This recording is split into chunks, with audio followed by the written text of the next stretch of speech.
Okay, good morning and welcome to another episode of this glorious Creators Rising show. Today I have the beautiful Laura Ward on with us. Welcome, Laura, and thank you so much for joining us.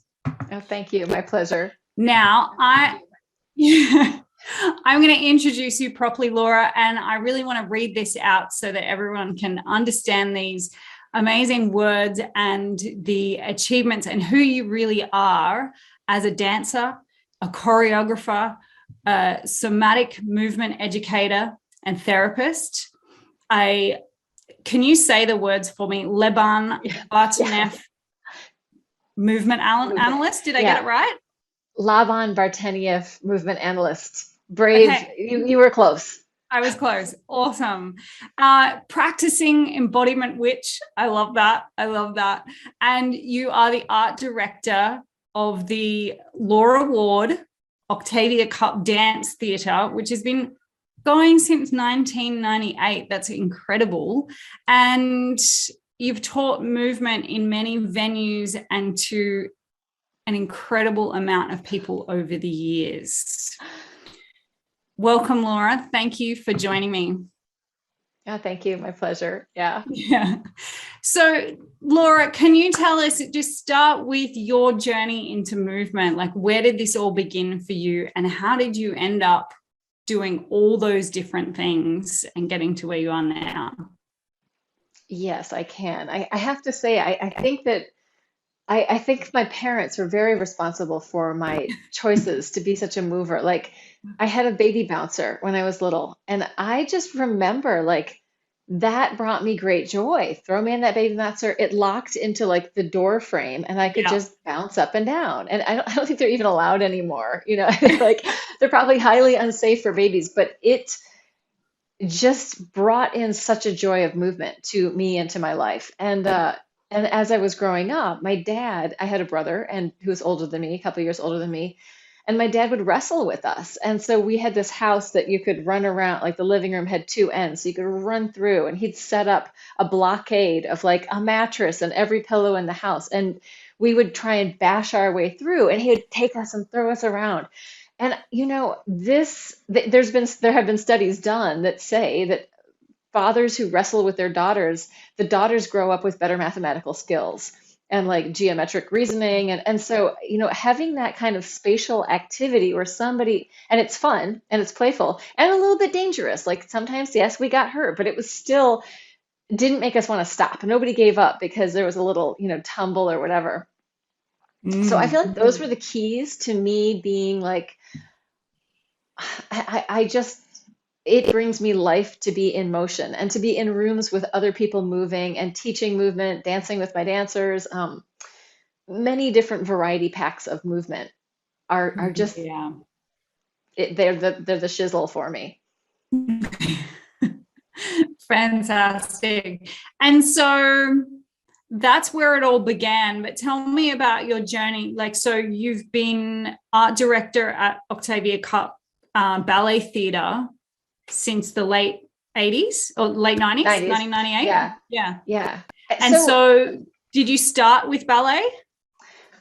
Yes. In first grade, I went to a ballet class and I came home and said, that is not dancing. I never want to do that again. My teacher's scary and this is ridiculous. And I was like, I would dance around the living room. They would put on music, usually classical music, and I had choreographed entire, you know, and they just let me run wild and encouraged this in me. So this was great encouragement as I was growing up.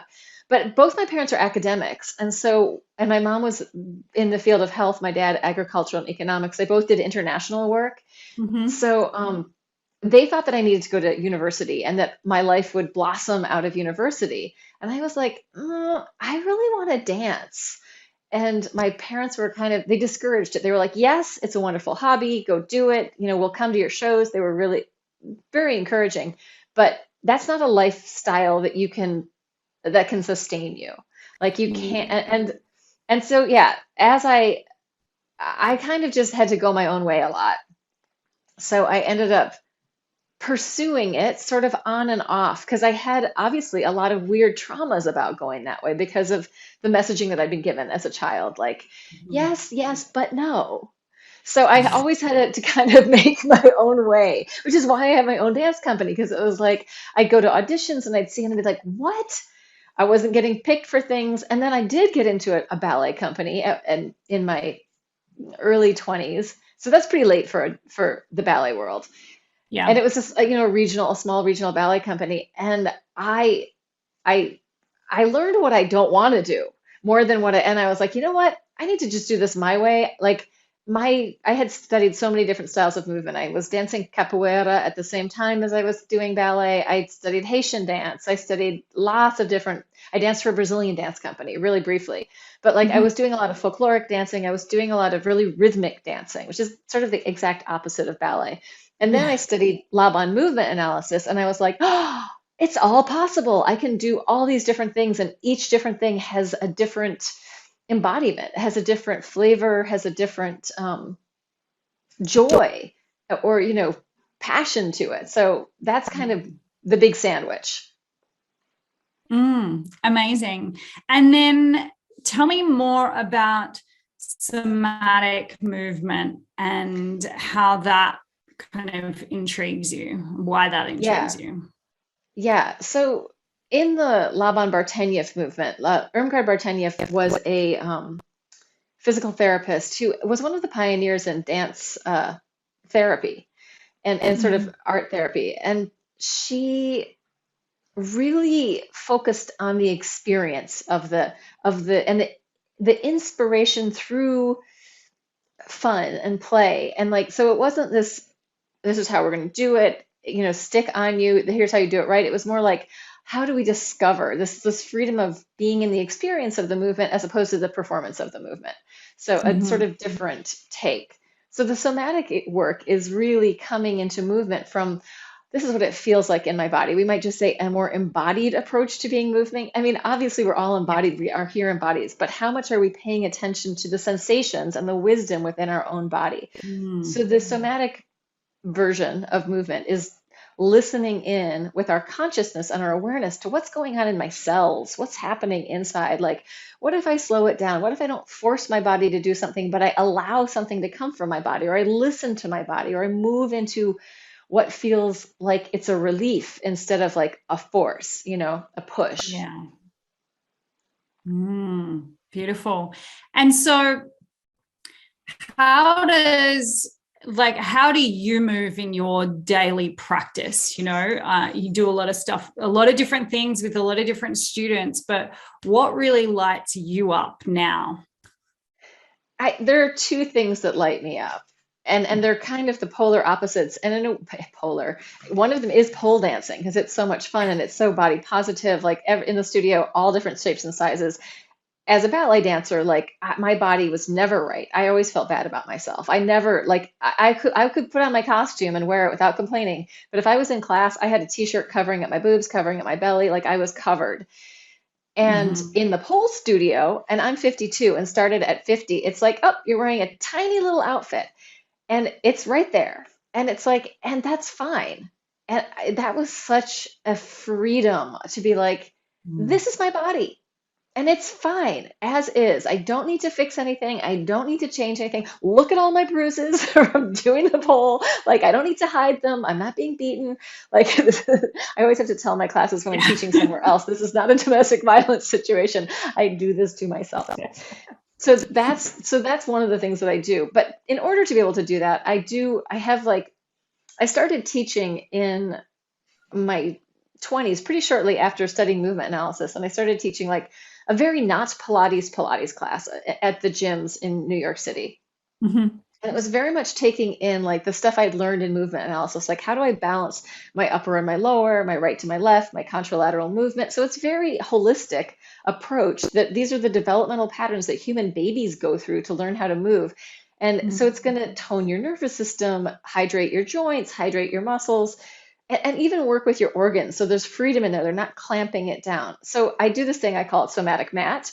It's like a Pilates class that has got no, it must be like this. It's more like feel into this and try it like this. And I do like a lot of lymph clearing, um, Mm. a lot of sort of mix of sort of energetic stuff too. But it's, when I say energetic, it's like this is very physical. This isn't just energy. If I'm clearing my lymph pathways, this is a real thing. It's not some woo-wah thing that's out there. It's really happening in my body. So that's one thing that I do. Mm. And I teach that like a few times a week. And then I also do like some more intensive stuff. I do ballet sometimes. I have a real love-hate relationship with it. Like, what's not fun about dancing to music? And there's the meditation factor of it. Like, oh, I'm going to do the same type of movement. There's like, I know what I'm going to face when I Yeah. go there. It's not going to be any big surprise, right? It's like, oh, these are the things that we do, and this is the right way, and there's a wrong way. So there's this real form.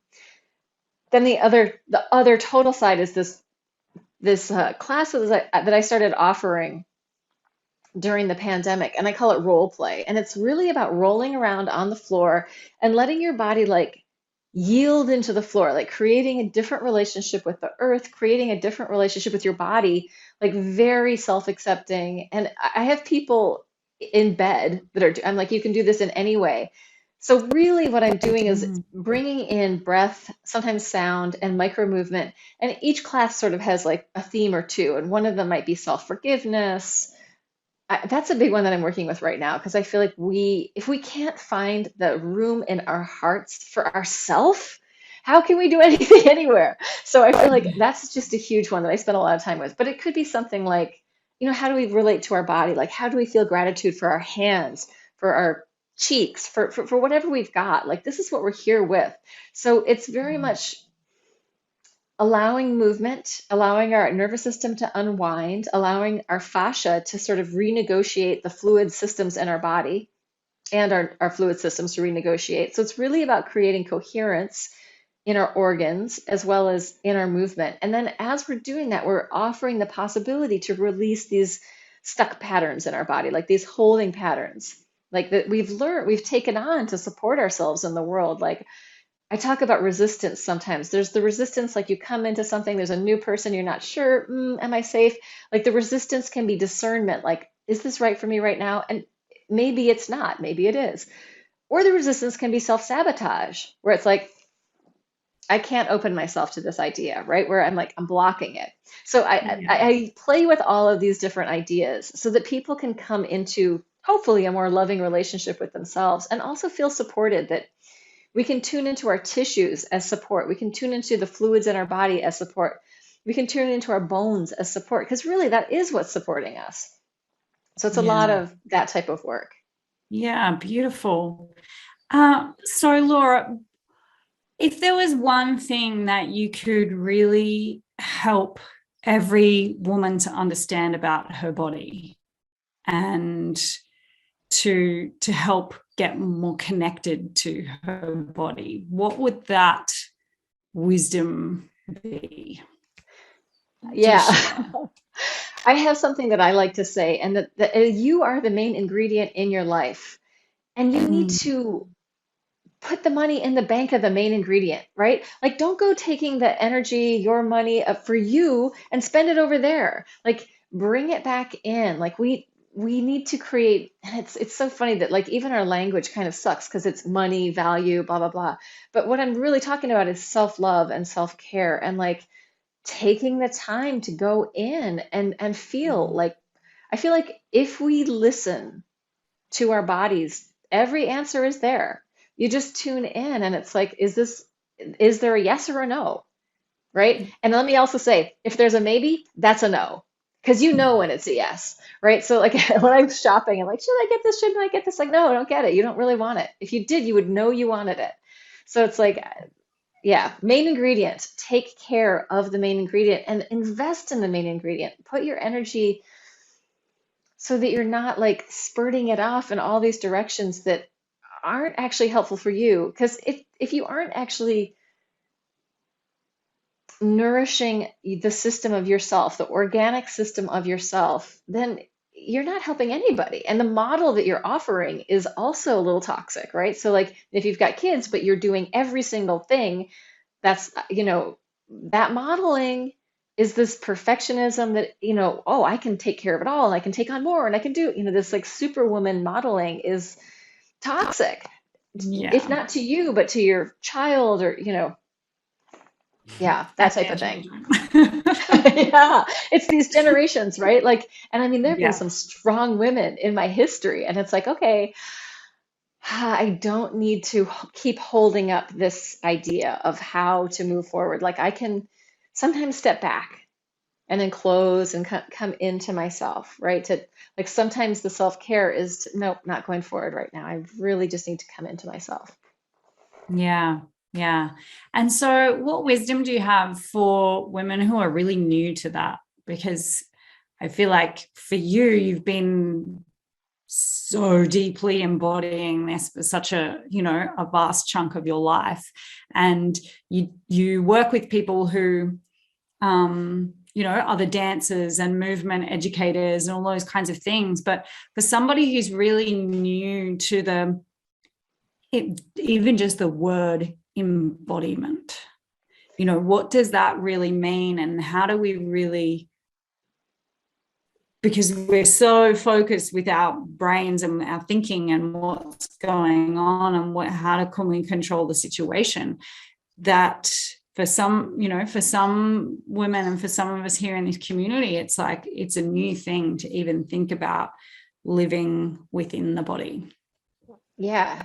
And I will say it is constantly a negotiation of being alive in the world.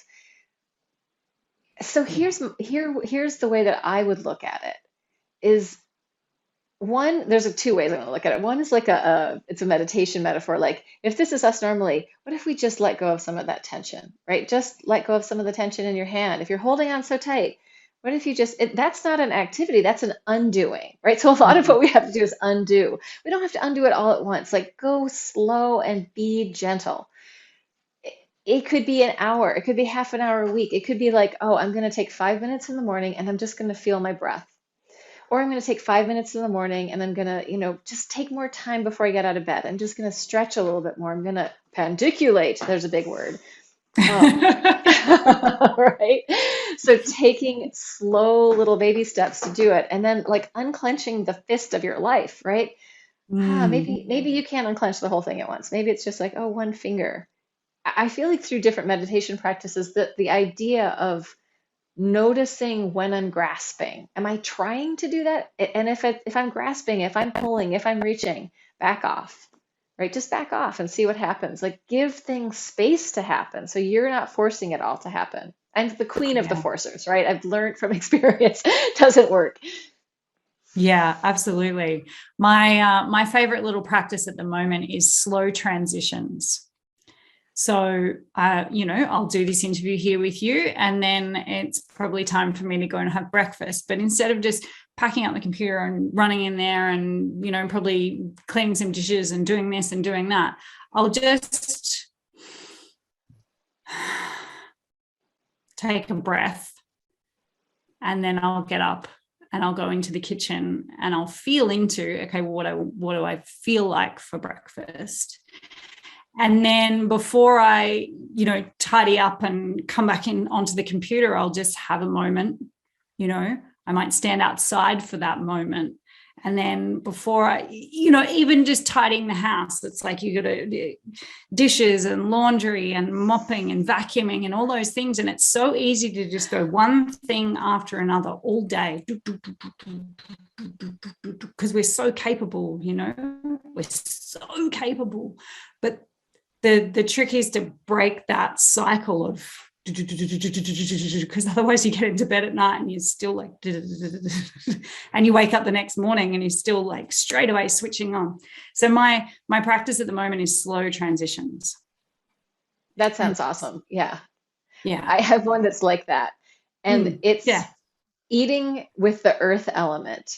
So when I'm eating, I'm not doing six other things. I'm just eating. And I have to say, I actually like eating standing up sometimes, but I have to really consciously chew my food and not charge around all over the place. Like I'm a speed demon. I'm very airy. I want to like everything. But I'm like, okay, no, I'm just going into earth. I'm just going to take it slow. So that's my practice. Happy for the gut like body. that. Yeah. Because I'm always eating, but I'm thinking about other things. I'm not present with my eating. I'm not present with, definitely not present with the earth while I'm eating. So I like that even more. Yeah. Beautiful. And what practices, so this is my last question. It's like, how do you move when you want to release stuck energy versus when you want to create new energy in your life? Yeah, and this is an interesting thing because I work with this a lot, and it really depends on what kind of person you are. I'm a very airy person. I'm very creative. I'm very speedy. I'm very visual. So I can do the shakeout to get to like, and that will build too much energy that it's like like a balloon flying around the room, right? So like one thing that can I can do is like work with rhythm so that like I'm finding a rhythm that has down to it. It's not just up, up, up, and out. It's like, okay, coming in and down so that I can land all that crazy energy. If I had somebody who was Yeah. particularly grounded, I would try to get them up into the wonder, right? If they were really earthbound, it's like, okay, can we open, like just, and then also, so here's just a little quick, I love this thing, and this is like comes from Laban and my interpretation of it, but like in this up and down axis, this vertical axis is the I am. Here I am. This is me.